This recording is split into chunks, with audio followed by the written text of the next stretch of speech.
भगवान् वीरो मङ्गलं गौतमोगणी मङ्गलं कुन्दकुन्दाद्यो जैनधर्मोऽस्तु मङ्गलम् सर्वमङ्गलमाङ्गल्यं सर्वकल्याणकारकं प्रधानं सर्वधर्माणां जैनं जयतु शासनं जैनं जयतु शासनं जैनं जयतु शासनम। बोले देवादिदेव अतिशयकारी पार्श्वनाथ भगवान की, जगत पूज गुरु और विद्यासागर जी महाराज की, आचार्य प्रभु कुबुद चंद्र मुनि महाराज की, कल्याण मुद्रित स्तुति विधान की।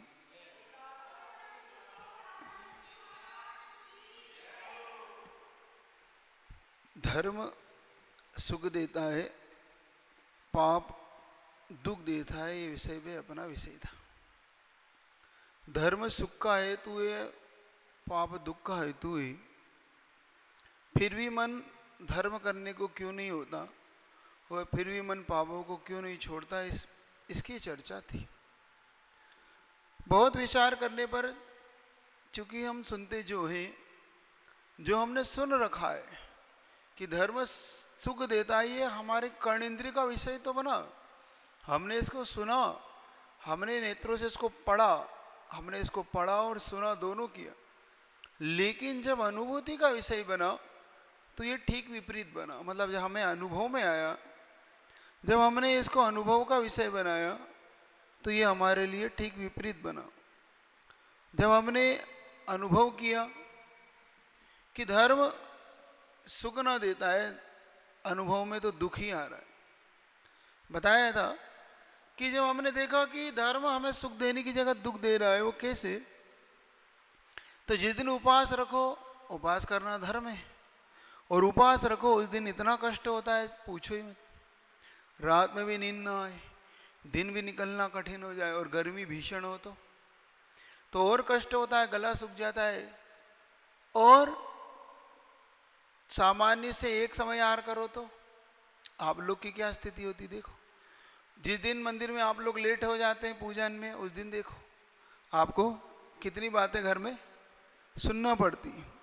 तो जबकि धर्म करने गए थे, सुख देने की जगह दुख और होने लगा। मतलब विपरीत अनुभूति विपरीत हो रही है। जो सुना था, भाई एक बताओ, जिस दिन पूजा अगर 2 घंटे ज़्यादा हो जाए तो उस दिन ज़्यादा तारीफ होना चाहिए, बल्कि सुख उत्पन्न होना चाहिए, सुख के कारण ज़्यादा मिलना चाहिए, ज़्यादा ग्राहक आना चाहिए उस दिन। क्योंकि आज तो धर्म करके आए तो धर्म सुख देता है, तो धर्म से और ज़्यादा होना चाहिए ना। उल्टे और ये और सुनने को मिलता है, तुम और लेट हो गए, 2 ग्राहक और निकल गए, लेट हो गए, तुम समय से दुकान नहीं खोलते हो, दुकान नहीं खोली, देखो, और जो मेन ग्राहक थे सब चले गए। तो आप बताओ पड़ोसी के यहाँ चले गए है, पड़ोसी के यहाँ चले गए, दुख हो रहा है कि सुख? तो धर्म सुख देता है, ये बात कैसे बनेगी, इसकी विषय पे अपने को चर्चा करना, इसके विषय पे अपने को बार बार सोचना है, विषय पे बार बार चिंतन करना है। और पाप दुख देता है, ये ठीक विपरीत आता है। जब जिस दिन मान लो अच्छा पार्टी का ऑफर आ जाए, खूब बड़ी पार्टी आ जाए दुकान पे, और मान लो उस दिन तुम जम के लूट लो, लूट समझे, मतलब माल तुम्हारा दुगने रेट में बिक जाए, और तुमने जम के उससे मनचाहा रुपया लिया, मुनाफा हुआ। अब तुमने जो न्यायपूर्वक लेना था वो तो लिया नहीं, उससे ज़्यादा ही लिया, तो पाप है। तो सही बताओ, दुख होता है कि सुख होता है? आनंद आता है कि नहीं आता है कि आज फंसा बहुत दिनों बाद आज कोई फंसा, जब आज आया आनंद, ज़्यादा से ज़्यादा वसूल लिया। तो पाप सुख देता है कि दुख, ये पहले अपनी धारणा में हमें देखना। जिस दिन हम पार्टियों में जाएं, ऑफर हो हमारे लिए, मान लो किसी अच्छी शादी में जाना हो, तो शादी में जाते हैं तो पाप है कि पुण्य? पाप है, क्योंकि वहाँ जाएंगे इतने सारे आरम सारम की क्रिया होगी, उसमें हम शामिल होंगे, होने वाली आरम सारम के हम दोषी बनेंगे। लेकिन आनंद कितना आता है, कैसा लगे कि एक के बाद एक पार्टियां होती रहे, एक के बाद एक शादियां होते रहे और आते रहे। तो ये बात हमारे दिमाग से हमें बैठाना होगी कि धर्म सुख देता है। पूछने पर आप उत्तर उल्टा ही दोगे। आपसे पूछा धर्म सुख देता है कि दुख देता है, अब कहो धर्म दुख देता है, पाप सुख देता है, फिर भी आपका उल्टा ही उत्तर आएगा, नहीं नहीं महाराज जी धर्म सुख ही देता है, पाप दुख। जबकि अनुभूति करवा दी आपको, ये बता दिया गया कि नहीं धर्म सुख दे ही नहीं रहा है, आप बता दो। उदाहरण दिया था मुनि महाराज का। मुनि महाराज जब केसलोच करते हैं तो बाल जब वो उखाड़ते हैं अपने हाथों से, केस के लोच करते हैं, तो उन्हें सुख होता है कि दुख होता है? पूछो। नहीं हो तो आप ट्राई करके देख लेना कि सुख होता है कि तो दुख होता है, क्योंकि खींचेगा बाल तो पता पड़ेगा। अब तुम पैदल चलो ऐसे भीषण गर्मी में, बिहार करो पता पड़ेगा, और सुबह एक समय लेना है और दिन भर, फिर दूसरे दिन मिलना है और पैदल बिहार करना है, तो पता हो सुख होता है कि दुख होता है? दुख। महीने महीने बिना पंखे बिना कूलर बिना उसके रह रहे हो, एसी के, ऐसी भीषण गर्मी में, सर्दी में रह रहे हो जहाँ पर ठंड ऐसी पड़ रही हो और आपके पास कुछ नहीं हो, रजाई गद्दा कुछ नहीं हो, कुछ नहीं हो, तो सोचो क्या होगा। तो इससे एक क्या रिजल्ट आया, इस पे विचार करिए कि अब धर्म सुख दे रहा है कि दुख दे रहा है। आप रिजल्ट देखो, सुनी हुई बात, पढ़ी हुई बात पे विश्वास किया जाता है कि प्रयोग की हुई बात पे रिजल्ट आता है उस पर विश्वास करोगे कि किस पे विश्वास करोगे? सही बताओ, बता नहीं रहे, बताओ भैया बोलो। अनुभव, क्योंकि अनुभव की चीज हमारे अनुभूति में जो आ रही है, हमें तो जो अनुभूति अगर पढ़ी हुई अनुभूति में आ जाए तो ठीक है, और पढ़ी से ठीक विपरीत आ जाए परिणाम तो उल्टा है। भाई H2O मतलब होता है हाइड्रोजन ऑक्सीजन मिला के आपका जल बनता है, पानी बनता है। जब तुमने इसका मान लो सुना था, आपने सुनने के बाद इसका जब प्रयोग किया तो उल्टा ही हो गया, वो अग्नि बन जाए मान लो पानी की जगह, तो तुम्हारा प्रयोग क्या बोलेगा आप कि ये तो उल्टा लिखा हुआ है, ये तो गलत बात सुनी थी हमने, गलत बात पढ़ी थी, तो विपरीत होगा कि नहीं होगा? तो इस बात को स्वीकार करने में क्यों दिक्कत आ रही तुम्हें? धर्म दुख देता है कि सुख देता? अब बोलो, अभी भी उल्टे ही बोल रहे, जबकि रिसर्च कर लिया, प्रयोग कर दिया कि धर्म दुख दे रहा है, पता पड़ा है। उपवास करो तो दुख, माला फेरो तो नींद आए, शास्त्र पढ़ो तो नींद आए, और टीवी देखो तो आती नहीं नहीं आती। 3 घंटे की पिक्चर में कहीं तुम्हें एक भी झलक की नहीं आती, और 3 घंटे अगर कोई उपदेश सुन लो तो तुम कहते हो महाराज का उपदेश बन करेंगे, 3 घंटे हो गए, महाराज जी तो दे ही जा रहे, लगे महाराज तो लगे 3 घंटे हो गए। तो विचार करो, इस बात पे विचार करो, तब हमें विचार करने पे हमें ये समझ में आएगा कि हमारा चिंतन क्या है, अनुभूति, इसको समझना है। तो अब इसको समझने का अपन पुरुषार्थ करते हैं कि धर्म वास्तव में सुख देता है। तो देखा था आपने कि एक हड्डी का उदाहरण अपन ने पढ़ा कि एक कुत्ता कहीं से हड्डी लेके आया और वो चबा रहा है, चबाते चबाते उसकी जबड़े से खून आ गया और उसे लगने लगा कि ये रस मेरे मुख से आ रहा है। लेकिन बाद में उसे पता पड़ा ये रस मेरे मुख से नहीं आ रहा, मतलब हड्डी से नहीं आ रहा, ये तो मेरे मुख से ही जो फट गया है चबाते उससे आ रहा है। तब वो बाद में फेंक कर कहता है ये सुख नहीं, ये सुखाभास है। सुख की परिभाषा अपन ने बनाई थी जिसके बाद दुख ना आए। सुख की सीधी परिभाषा है जो निराकुल हो, जो आकुलता से रहित हो, जिसके बाद दुख ना आए, उसका नाम सुख है। जिसके बाद कष्ट उत्पन्न न हो, आत्मा अनंत काल के लिए सुखी हो जाए, ऐसा सुख सुख है। और जो संसार का सुख है वो सुख नहीं, वो दुख है। एक और उदाहरण आचार्य ने दिया, जैसे कि कोई खुजली वाला खुजलाता है ना, तो बहुत जोर से खुजली चलती, दाद हो जाती, दाद खाज बोलते ना, तो हो जाती है, तो उसको खुजाता रहता है, उसे बड़ा अच्छा लगता है। लेकिन बाद में उसी से जो कष्ट उत्पन्न होता है, जलता है, खून आने लगता है, जब उसे महसूस होता है कि ये मैंने क्या कर लिया, तो सुख नहीं, ये दुख है। उदाहरण आप एक से एक देखो जितने भी है, तो ये सब सुख नहीं है, ये सुखाभास है। ऐसा ही पाप से होने वाला वो सुख सुख नहीं है, वो सुखाभास है। इसकी हमें पहले मन में चिंतन करना है कि हमारे लिए सुख नहीं है, सुखाभास है। अब देखो वो कैसा होता है। आप लोग ऐसे दो व्यक्ति को आप लोग, एक व्यक्ति जो बड़ी दोपहरी धूप से चला आ रहा है, मेहनत करके आ रहा है, जिसका कंठ सूखा हुआ है, और एक व्यक्ति एसी में बैठा हुआ है। ऐसे दो व्यक्ति को आप ले लो। दोनों व्यक्तियों को अपन एक गिलास पानी दे, और पानी पीने से सुख होता है कि नहीं होता, ये पहले धारणा बना लो। होता है ना? पानी हमें सुख देता है कि नहीं देता? देता है। अब अपन पे दो सुख देता है तो पानी जब भी पिएंगे एक जैसा सुख देना चाहिए, सुख में अंतर नहीं आना चाहिए। और हमने जो मेहनत करके आया दोपहरी में, जिसका कंठ सूख रहा, उसे एक गिलास दिया, और जो एसी में बैठा था, जो कुछ नहीं करके आई घंटों से, अब सही बताना इन दोनों में सबसे ज्यादा आनंद किसे महसूस होगा? जो मेहनत करके आया वो एक गिलास पानी का आनंद किसको महसूस होगा? जो मेहनत करके आ रहा है। क्यों? अंतर क्यों आया? और जो एसी में है वो तो एक आधा भी नहीं पिएगा, कहता भाई मुझे जरूरत नहीं है।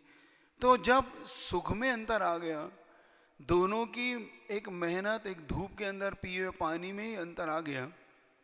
इसका मतलब ये है कि जल सुख नहीं देता। दुख की जो हम उपचार करते उसका नाम हम सुख मान लेते हैं। दुख का कम हो जाना ही हमने सुख मान लिया। ये हमारी कितनी बड़ी भूल है। हमने दुख को कम हो जाना ही सुख है।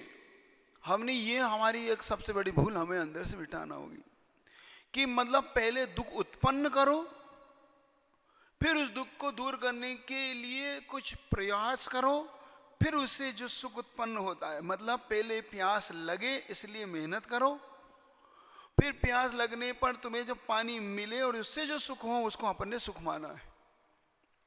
क्योंकि वो व्यक्ति 1 घंटे से एसी में बैठा था, उसे कोई सुख था ही नहीं, उसे कोई सुख नहीं। उसे पूछो क्या सुख है? नहीं, जबरन पिया मैंने तो, अब इसने दे दिया था तो पी लिया, मुझे प्यास थी ही नहीं, मुझे प्यास लगी नहीं थी। और वो कह रहा था भाई एक गिलास, कहीं से एक गिलास मिल जाए पानी, और वो जैसे ही पी रहा था तो उसे एक एक घूंट में जितना आनंद, जितना अच्छा लग रहा था। तो कितना अंतर है सुख में। इसका मतलब वेदना का प्रतिकार, आचार्यों ने कहा वेदना का परिकार ही सुख है। देखो ये हमारा इसको बोलते हैं सुखाभास। आचार्यों ने इसी का नाम सुखाभास दिया, और कुछ नहीं है सुखाभास।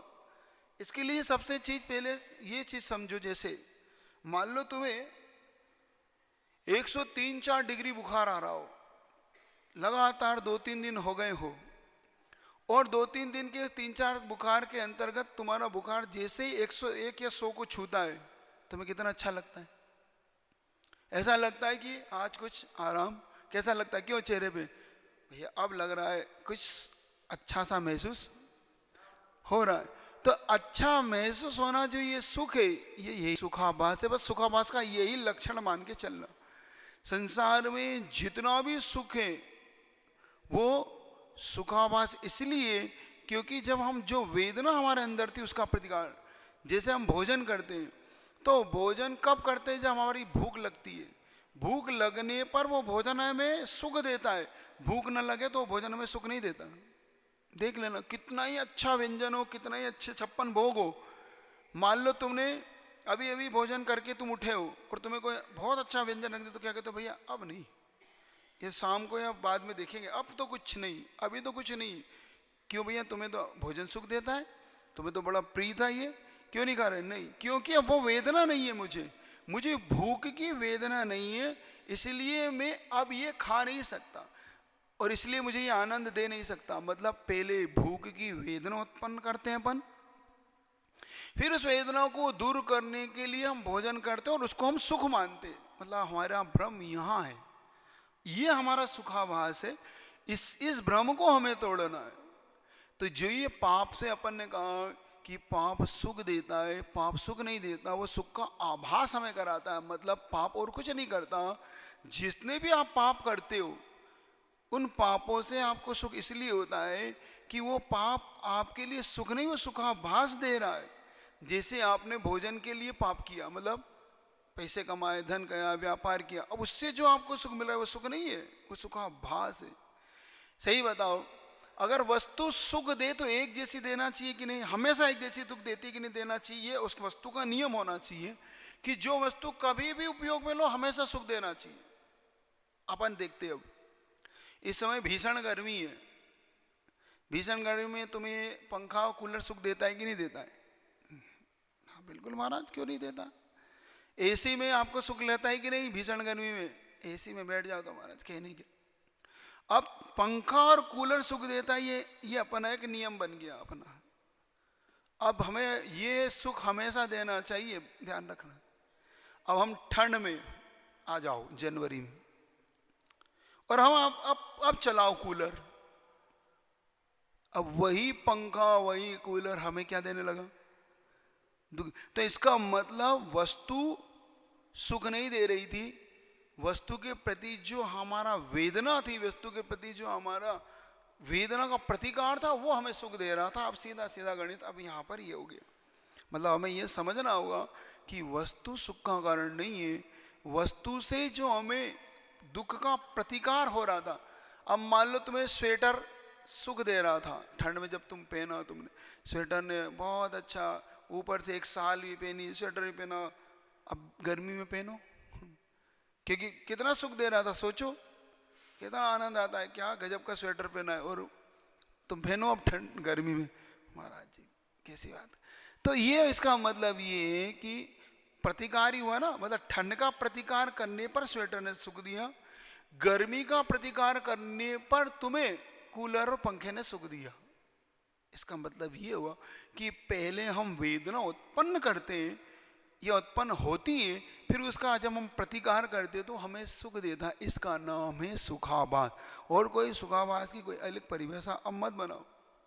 तो इतना तय हो गया कि जो कुछ भी पाप है जिसमें हम सुख मानते हैं वो सुख नहीं है, सुखाभास है। अब अनुभूति के विषय में अब हमारी अनुभूति अब बदलेगी कि जिससे हमने धर्म से दुख माना था, अब उसकी भी मैं चर्चा करता हूं। अभी तक हम ये मान रहे थे कि धर्म से हम उपवास करने पर हमें दुख हो रहा है, हम पैदल चलते हैं इसे भीषण गर्मी में दुख उत्पन्न होता है, हमें कैसलोच करते हैं तो दुख उत्पन्न होता है। आप जब देखते हो कि एक उपवास आप करते हो तो आपको दिन भर रात भर जो दुख उत्पन्न होता है वो क्या है, वो क्या चीज है, इसको आप समझने का पुरुषार्थ करना कि सुख है दुख है कि दुख का दूर करने का उपाय है। अभी हमें समझना है।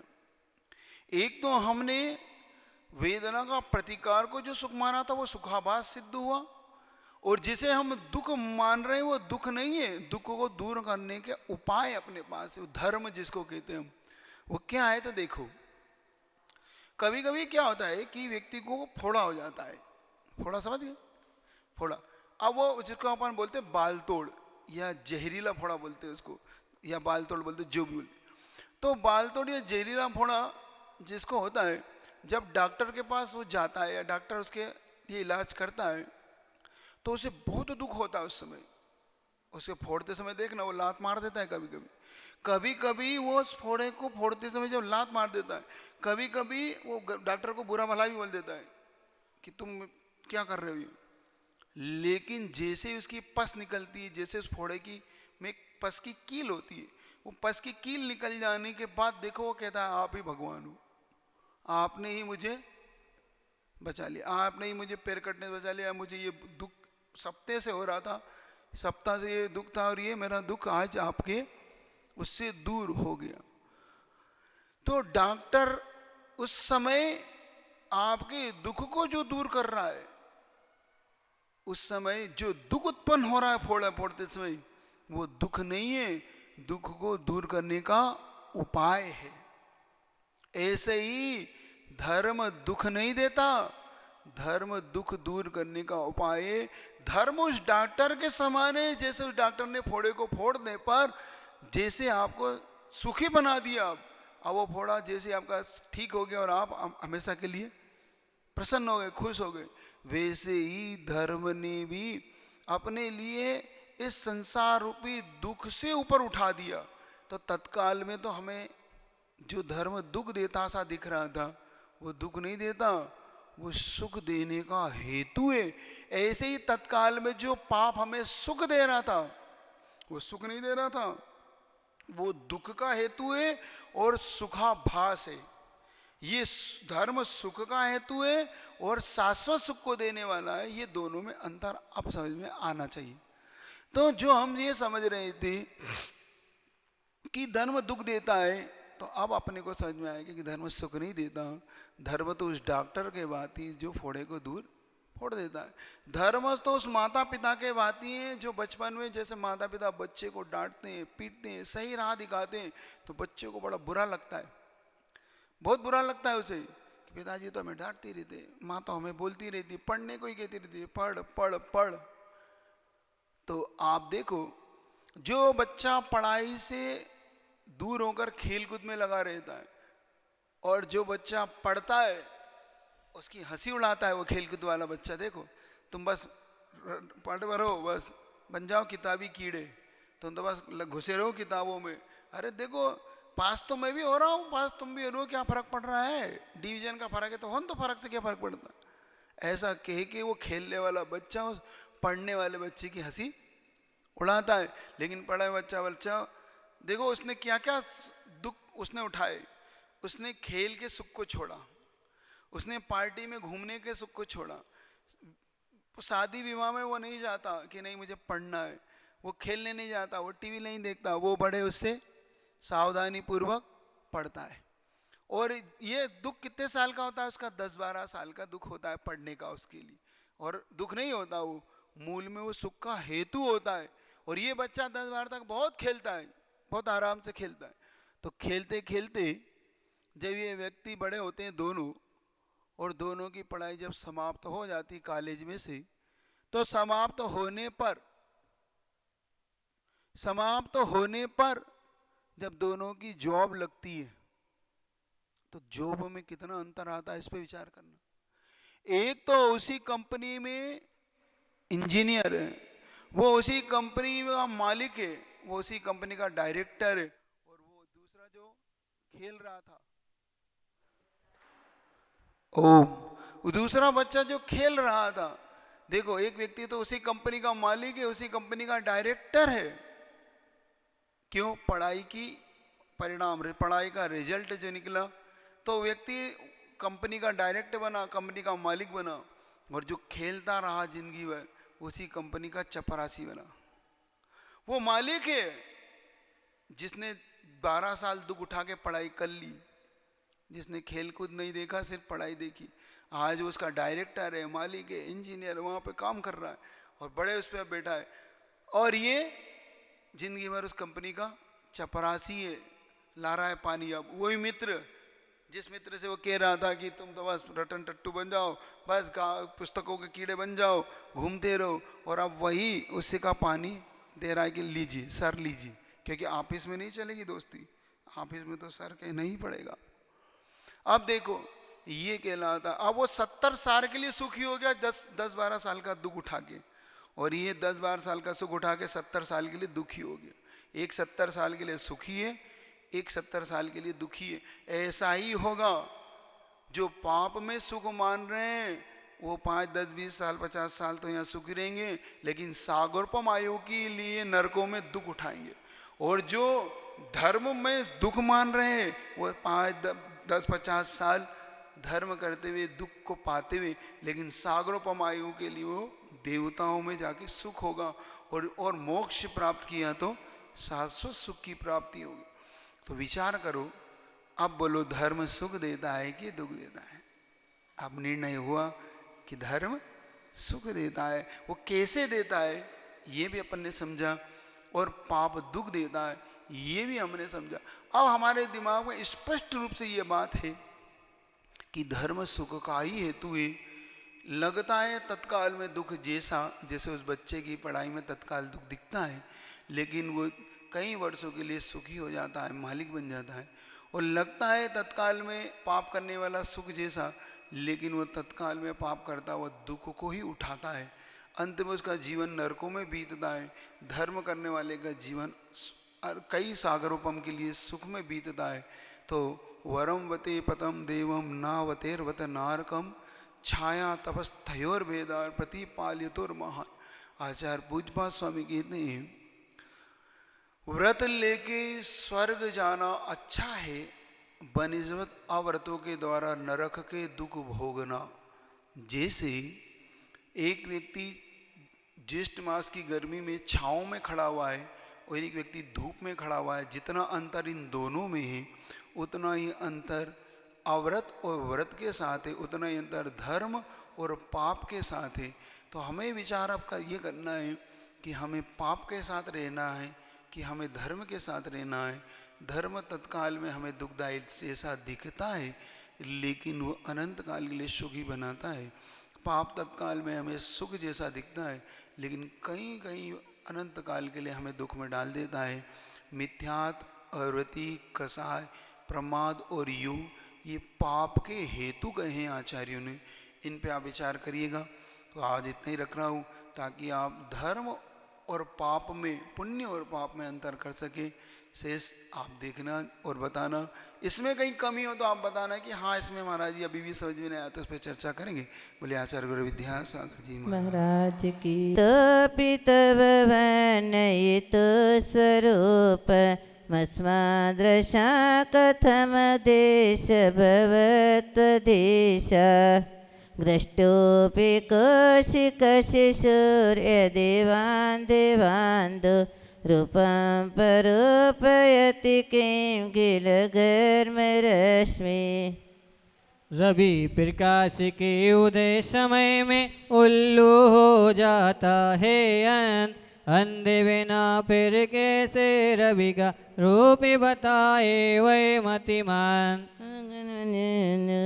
त्यों प्रभु पीठ हुए हम जैसे कैसी तेरे गुण गाने लायक हो सकते वर्णन को तो जोड़ा भी न जाने। ओम ह्रीं चिद्रूपकले मुषितासी पारसना जिंद्राय नमार्घम निर्पाम ते स्वाहा। मोहक्षयादनोगिनामपि न यान्ति गुणास्तवेश भक्तं कथां भवति तेषु ममावकाश जाता तदेवमसमीक्षितकारितेयं जल्पन्ति वा निजघिरानन् पक्षिणोऽपि। जो प्रत्यक्ष ध्यान से भगवन करते निज आत्म अनुभव वे योगी भी है परमेश्वर कह न सके तव गुण वैभव। उन्हीं गुणों के कहने का ये बिना विचारा मेरा कर जो पक्षी अपनी कुकू से व्यक्त करे अपना अभिप्राय। ओम ह्रीं भगवते माउषितासी पार्सना जिंद्राय नमार्घम निर्पाम ते स्वाहा। हस्ताम चिंत महिमा जिन संस्तवस्ति नमापि पाति भवतो भवतो जगन्ति तीव्रातपोपहत पाथ जनानि दाग्धि प्रीणान्ति पद्मसरसा सरसो निलोपि। जो अचिंत्य महिमा मंडित है दूर रहे वह तव गुणगान। काल के तीव्र ताप से तप्त पथिक को भी संतोष पद्म सर के शिशिर पवन से क्या तन में न आता जोश। ओम ह्रीं स्त्रोनायकली माउषितासी पार्सना जिंद्राय नमार्घम निर्पाम ते स्वाहा। तद्वर्तिनी त्वयि विभो शिथिली भवन्ति जन्तो क्षणेन निबिडा अपि कर्मबन्धा सद्धा भुजङ्गममया इव मध्यभागमभ्यागते वनशिखण्डिन् चन्द्रनश्य। कर्म शत्रु के शगन बांधे भी शिथिल हुए डर डर जाते जिस प्राणी के हृदय कमल में पास आलिंगन कर लिपटे रहते जो विष्णा वन मयूर के आने पर जो इधर उधर जाते हैं ओम भाग कर्ण विनाशकाय क्लीमाविशुद्धि पार्सना जिंद्राय नमः घम निर्वाम ते बोले परम पूज्य चरु सदी पस धूप फलार्ग कई धवल मंगल गान रवाकुले जिन ग्रहे जिन नाथ महम यजे ओम ह्रीं क्लीं श्री महाबीजाक्ष ओम ह्रीं श्रीं क्लीं महाबीजाक्षक सहिताय श्री पारशनाथ जिनेन्द्राय प्रथम वलय महार्घम निरुपामिते स्वाहा बोलिए पारजा सहसा जितरंता यद्वादतिस्तरति ये जलमेशनोन मंतर्गत शमरुता सकिलानुभावा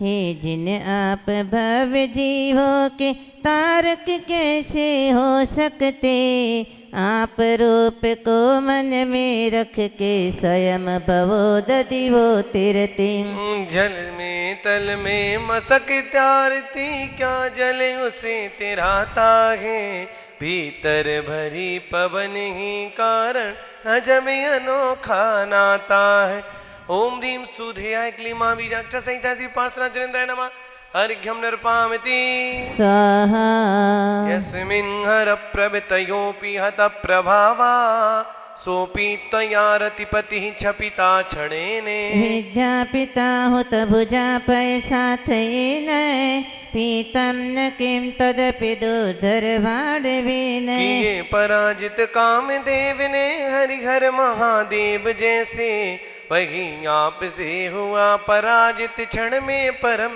पुरुष कैसे से जिस जल से अग्नि की लपटे बुझ जाती है आपो उस जल को क्या बड़वानल की लपटे आगन करती ओम ह्रीं मनंग मतनाय क्लीमा बीजाक्ष संहिता श्री पार्श्वनाथ जिनेन्द्राय नमः अर्घ्यं पामते स्वाहा स्वामीन स्वामीन नर्प गरिमाणमपि प्रपन्ना तं जन्तवा कथमहो हृदये दधाना जन्मोदधीत तरन्तति नागवेन चिन्तो न हन्तमहतां यदि वा प्रभाव अहो बड़ा विस्मयकारी आप महागौरवधारी फिर भी हृदय विराजित जिनके उनका मन लांघवकारी हल्का कर भक्ति आपका शीघ्र तरे भव सागर को कौन सोच सकता है सम्यक आप प्रमाद विशारद को ओम ह्रीं अतिशय गुरुवे क्लीमा बीजाक्ष सहिताय श्री पारशनाथ जिनेन्द्राय अर्घ्यं निर्पामिति स्वाहा क्रोधस्तया यदि विभो प्रथमां निरस्तो दस्तास्तदा वद कथं किल कर्म चोरा क्लोशतमूत्र यदि भाषिशिरापि लोके नीलद्रुमाणि विपिनानि किं हिमानि हे स्वामिनी यदि क्रोध आपने पहले ही कर दिया विना कर्म चोर फिर बिना क्रोध के कैसे पाए सत्यानाम शीतल शिशिर काल का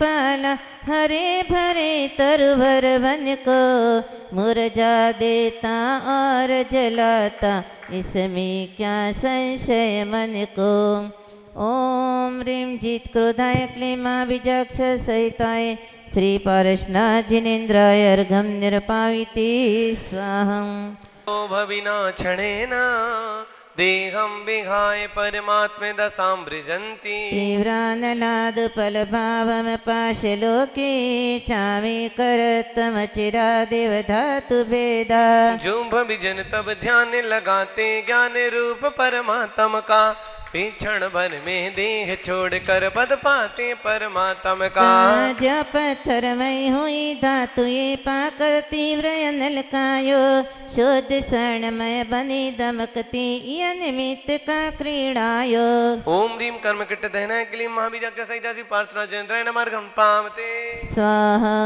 त्रम विभो कथम वांग मुख व्रंति में ओ विश्वपतत्य विनिलासुर पुष्प वृष्टि। तद्गोचरे समन साम्य दिवा मुनीश, गच्छन्ति नो नमद एव हि बंधनानि। देवों द्वारा कुसुम वृष्टि हो नित्य निरंतर चारों ओर, पर डंटल नीचे मुख ऊपर करके क्यों पुष्पों का दो। मानो दे संकेत दे रहे आप निकटता से जगदी, विधि बंधन ऊपर मुख करके नष्ट हो रहे स्वयं ओम मुनि। ह्रीम सुर पुष्प वृष्टि सोविदा क्लीम महाबीजाक्ष सहितासी पार्थना जनेन्द्राय मार्गम पामते। स्वाहा स्थाने गभीर हृदयो दधि संभवाया, पीयूष ताम तौ गिरा समुदीरयन्ते। पीत्वायता परम संवद संग भाजो, भव्या व्रजन्ति तरसाप्य जरामरत्वम्। अति अगाध हृदयो दधि से प्रभु ने कल रंगी जो दिव्य धनी, उसको सब जन अमृत कहते उचित बात गह बहुत बनी। क्योंकि करणांजलि से पीकर अमृत में जिन वाणी को, परम भोग को भोग भविक जन पा जाते शिवरानी ओम को। ह्रीम दिव्य ध्वनि विराजता क्लाम बीजाक्षर सहितासी पार्थना जनेन्द्रायण मार्गम पामते।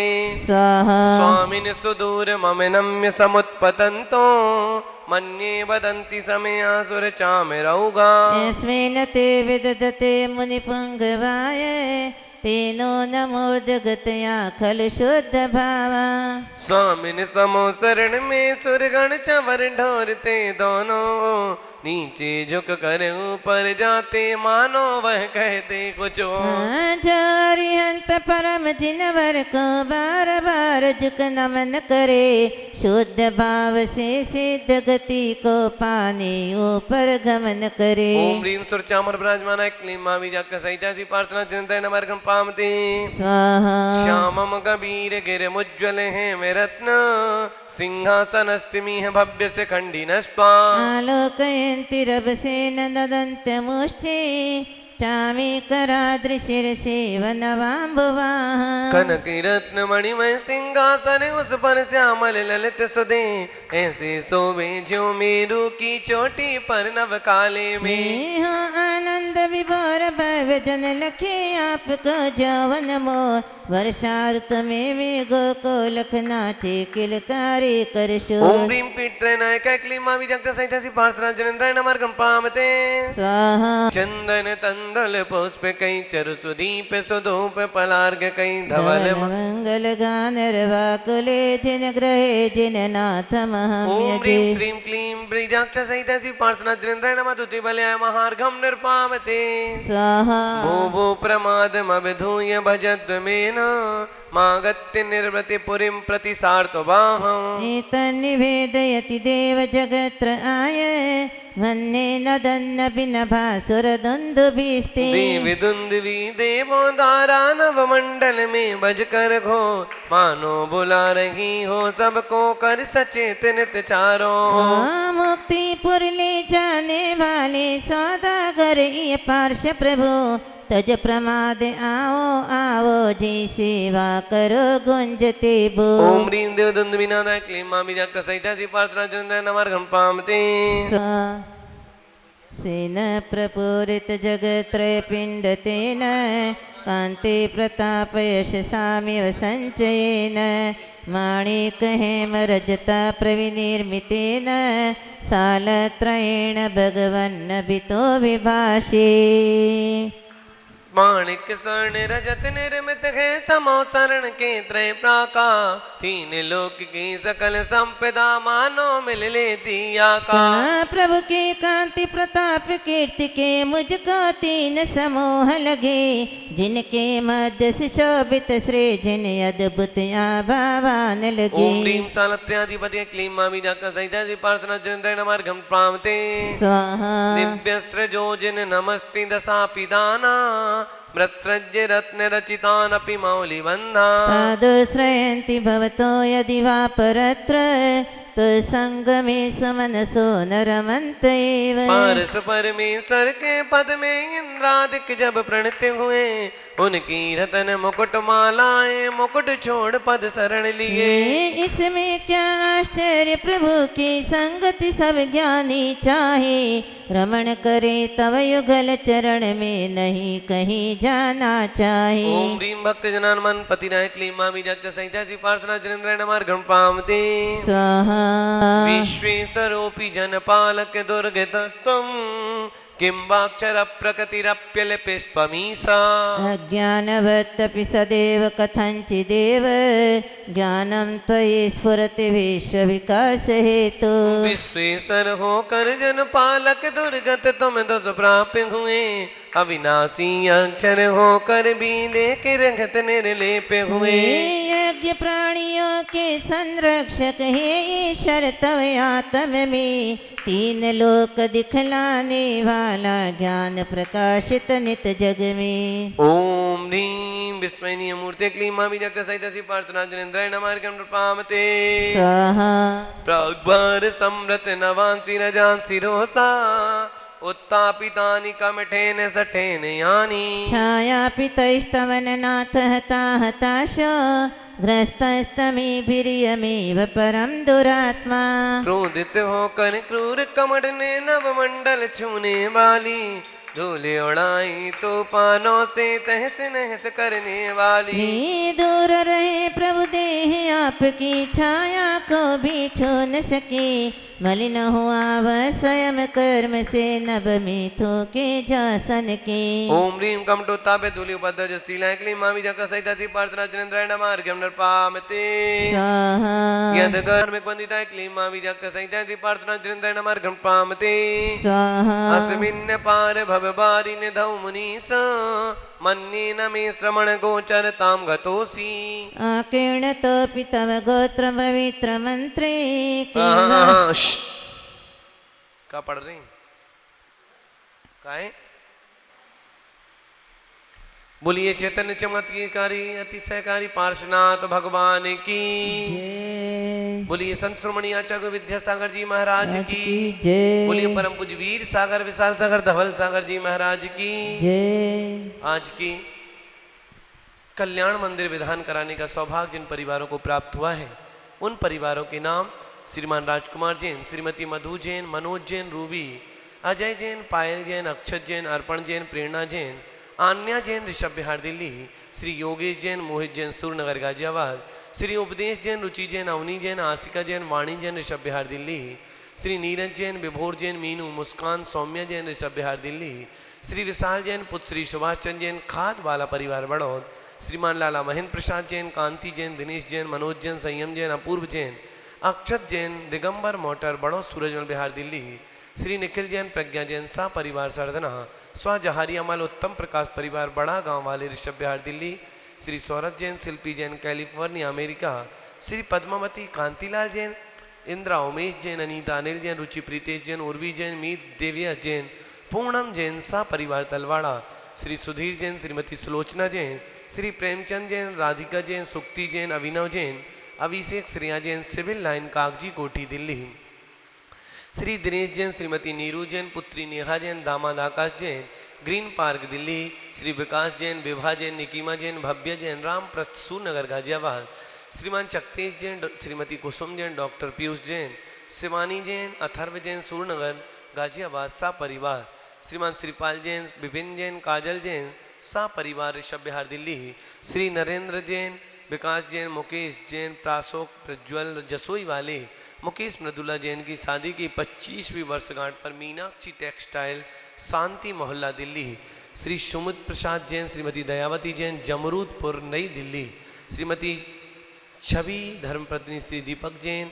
प्रियांशु जैन, रिजिता जैन, जैन बाग सहारनपुर, स्वास्थ्य सुमति देवी, सुरेंद्र कुमार, नीलेश, प्रवीण, सीमा, कोमल, यश, ऋषि, कृषा, समस्त साह परिवार प्रवीण जैन के जन्मदिन के उपलक्ष्य में तलवाड़ा वासबाड़ा, श्रीमती तिलका देवी, राजीव जैन, वंदना जैन, वरुण जैन, पूजा जैन, वाणी जैन, ध्वनि जैन, पीतमपुरा, श्री वैभव जैन, राजेश जैन, अर्बन स्टेट, हांसी परिवार, विशेष विशेष स्वास्थ्य लाभ हेतु श्री महावीर जैन, अक्षय जैन, यश जैन, अभिषेक जैन, सा परिवार नारनौल, श्री अनिल कुमार, श्रीमती रेखा जैन, आरची जैन, आशी जैन, आकर्ष जैन, अंकित जैन, सिंघई परिवार, कुंदपुर वाले देवरी, कुतपुरा वाले देवरी, सागर, मध्य प्रदेश, श्रीमती कौशल जैन, पंकज जैन, पूजा जैन, मिथिल जैन, मेहर जैन, सा परिवार, मॉडल टाउन, दिल्ली, श्रीमती शांति देवी जैन, सरोज देवी जैन, जोरहम, असम, श्रीमान तरस चंद जैन, अनीता जैन, मुल्हड़ा वाले,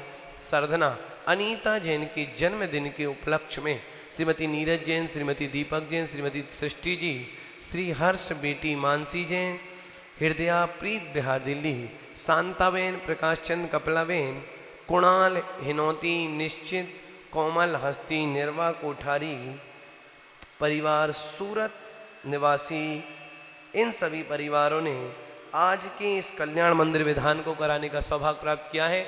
आप सभी भी अपने परिवार की सुख शांति के लिए 1 दिन, 2 दिन, 5 दिन, 11 दिन, इससे भी ज़्यादा आप इस कल्याण मंदिर विधान से जुड़ सकते हैं। 1 दिन की राशि मात्र 1100 रुपये है। अपने परिवार की सुख शांति के लिए ये विधान अवश्य कराएं। इस विधान से अवश्य जुड़ें। चलते हैं।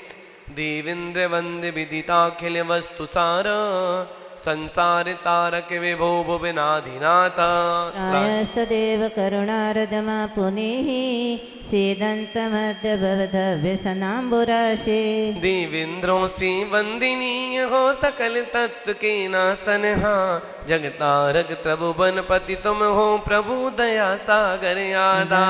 दुख सागर में डूब रहा हो देव बचाओ दया करो, आज शरण आए बालक पे दृष्टि डाल मन भूत करो। ओम ह्रीं सर्वपदात् वेदने क्लीं बीजाक्षर संहिताय श्री पार्श्वनाथ जनेन्द्राय नमः। अर्घ्यम निरुपामिति तेरी दया की गुरु बरिया से मुझे है तेरी गया की, दे दो चरणों में मुझे ओ,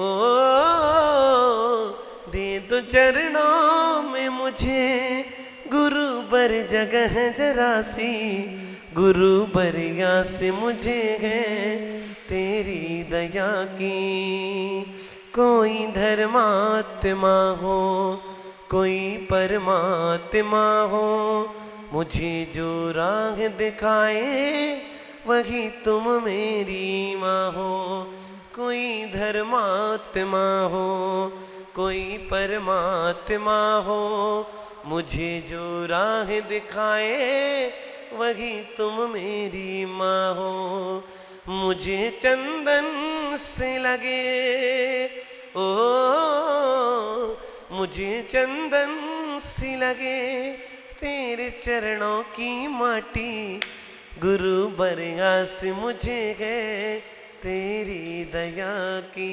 बोली विघ्न हर चिंतामणि पार्श्वनाथ भगवान की जय। जय माला पुनर्गम निर्पाप्ते स्वाहा। ओम ह्रीं चतुर्विंशति तीर्थंकर निर्वाण क्षेत्रेभ्यो नमः अर्घ्यं निर्पामीति स्वाहा। ओम